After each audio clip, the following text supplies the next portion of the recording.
Cultural and historical heritage, the testimonies about golden ages of what was known as Portuguese Manchester Covilhã, today is preserved in the Museum of Wool. The museum is located in the place where it was a royal textile fabric, which was established in the 18th century by the King Joseph I.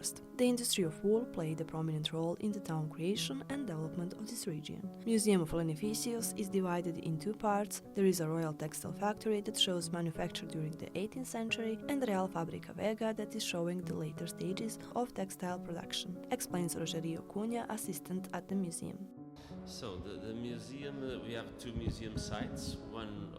This one where we are now, Real Fábrica de Panos, opened to the public in 1996, and the other museum site we have, Real Fábrica de Veiga, opened in 2011. This one is about the manufacture time, the 18th century, and the other one it's more about industrialization, late 19th century, in the first half of the 20th century. And the museum was important as a preservation of the memory of the Covilhã was known as a factory city because there were 150 factories. Unfortunately, now there are not so many, only 8. And it was important to preserve the memory of the working, the wool working that occurred here in town.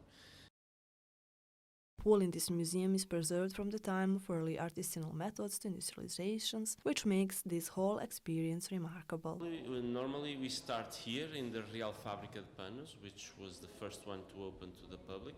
So it's the beginning of the wool industry in Covilhã, and here we always talk about the shafts where were the furnaces of the dyeing baths, where there were furnaces with cauldrons with the dyeing bath, because it was the main activity of this place here. One of the main activities was the dyeing and finishing of the fabrics.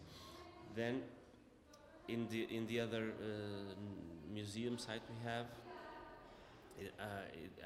I always like to talk. Everything has its own importance in its history, but we have this magnificent steam boiler, which is important because it's a big machine, and it was important also for the development of the industry, and also what we call a spinning machine. We call a self-acting spinning machine, which in that time could do the work of 427 women. For those who want to know more about the art of wool, they can try some of the workshops that are organized in the museum, where you can learn some of the techniques, such as knitting, dyeing, and the whole wool process. We have a workshop area. We do workshops of the wool cycle, felting, dyeing, weaving, knitting. It's the most common ones we do, and we also have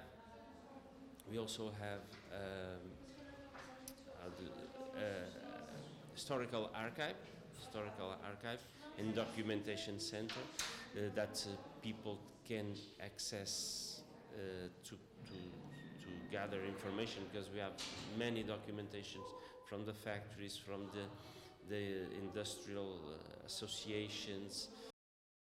There is a growing number of tourists and visitors that are attracted by this museum, because it gives you an unforgettable journey of important industrial era that has shaped town of Wool. The winter months, school time, we receive a lot of visitors from schools, but that's public. We don't have in the summer. So in the summer we have more tourists. So in normally holidays also is where we have the peak number of visitors, and we receive around 15,000 visitors a year. This year we hope we get a little bit higher. A special section of the museum is dedicated to honoring the workers who labored in these factories, highlighting their challenging life and hard work. The working conditions, the strikes that happened, how much they would earn, and also in the historical archive there are many documents that portray that the workers' life, what they earned, what kind of assistance they had. So it was a very hard life. Today, museum is focused on the preserving current installations, but also on the developing more interactive experience. We are now expanding also the museum outside the buildings. We are developing some routes here in town that go through the old factories. And also with the workshops, we are always developing more workshops to attract the local population, not only the tourists, but also the local population, and to provide skills for the people. We had, like I told you, we had knitting workshop where people come and learn. We have the weaving, so it's possible for them to learn the techniques, of course, in a more basic level. Of course, it's not the industrial level, but it's possible for them to learn a little bit about the techniques that were used to work the wool, and that was the base of this city. The whole golden legacy of the wool factories is preserved in this museum, but besides that, it is honoring the people who dedicate their lives to this industry and contributed to the town's profound transformation. Today, the city is building new image of dynamic university center while conserving strong ties with its past heritage.